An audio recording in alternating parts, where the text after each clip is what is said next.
চম্পাহাটিতে বাজি কারখানায় বিস্ফোরণে গুরুতর আহত হয়ে 4 জন এই মুহূর্তে কলকাতার বিভিন্ন হাসপাতালে ভর্তি।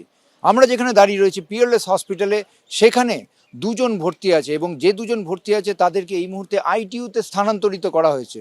তাদের প্রায় 100% বার্ন ইনজুরি রয়েছে। চিকিৎসকরা বলছেন যে তারা সব রকমের চেষ্টা করছেন। এই পরিস্থিতিতে তাদের অত্যন্ত সংকটজনক অবস্থা বলে চিকিৎসকরা জানাচ্ছেন। অন্যদিকে আরও 2 জন টালিগঞ্জের এমআর বাঙুর হাসপাতালে ভর্তি আছে।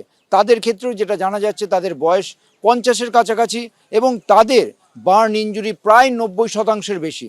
তারাও গুরুতর আহত এবং প্রত্যেকের ক্ষেত্রে পরিবার পরিজনরা যেটা জানাচ্ছেন এখানে হাসপাতালে যে তারা খবর পেয়ে এসছেন, তারা কেউই এই বাজি কারখানায় কাজ করার কথা স্বীকার করছেন না। অন্যদিকে এই মুহূর্তে পঞ্চশায়ের থানার পক্ষ থেকে পুলিশরা এসছেন এবং সব রকমের কথা বলে পরিবার পরিজনের সঙ্গে কথা বলে তথ্য সংগ্রহের চেষ্টা করছেন। চিকিৎসকরা জানাচ্ছেন এই 4 জনের শারীরিক অবস্থা অত্যন্ত সংকটজনক। ক্যামেরায় প্রবীরদের সঙ্গে ঝিলম করঞ্জাই, এবিপি আনন্দ, কলকাতা।